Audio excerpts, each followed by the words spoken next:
Hi friends, welcome to Telugu రుచులు. ఈరోజు మన తెలుగు రుచులు ఛానల్లో మనం చేసుకోబోయే రెసిపీ ఏమిటంటే మోతీచూర్ లడ్డు. మోతీచూర్ లడ్డు చాలా ఈజీగా, చాలా టేస్టీగా మన ఇంట్లోనే చాలా తక్కువ ఇంగ్రీడియంట్స్తో ఏ విధంగా తయారు చేసుకోవచ్చో ఈరోజు మన వీడియోలో చూద్దాం.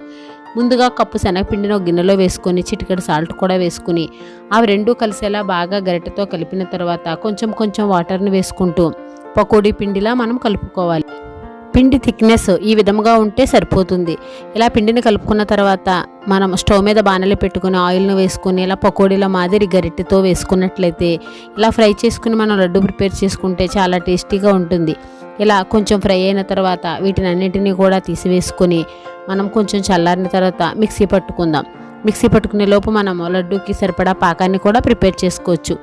మనం ఈలోపు 1 కప్పు శనగపిండికి 1/4 కప్పు పంచదారను 1/4 కప్పు వాటర్ను వేసుకుని మనం తీగపాకం వచ్చేలా చూసుకోవాలి. ఇలా తీగపాకం అంటే మనకి గరిటెతో మనం పాకాన్ని ఇలా తీసినట్లయితే మనకి తీగలా వస్తుంది.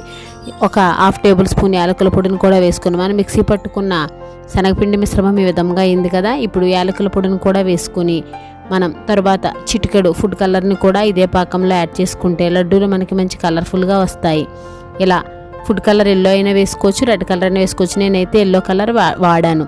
ఎల్లో కలర్ వేసిన తర్వాత ఒకసారి గరిటెతో మొత్తం అంతా బాగా కలిసేలా కలుపుకొని మనం మిక్సీ పట్టుకున్న శనగపిండి మిశ్రమాన్ని కూడా ఈ పాకంలో యాడ్ చేసి ఒకసారి మనం మొత్తం అంతా బాగా కలిసేలా కలుపుకోవాలి. ఇప్పుడు స్టవ్ ఆఫ్ చేసి మూతను పెట్టి కలిపేసిన తర్వాత 2 నిమిషాలు ఉంచినట్లయితే కొంచెం గట్టిపడుతుంది. ఇలా గట్టిపడిన మిశ్రమాన్ని అంతటిని ఒక ప్లేట్లోకి వేసుకుని మన దగ్గర ఏ డ్రై ఫ్రూట్స్ ఉంటే ఆ డ్రై ఫ్రూట్స్ వేసుకుని మనం లడ్డూల్లా చుట్టుకోవచ్చు.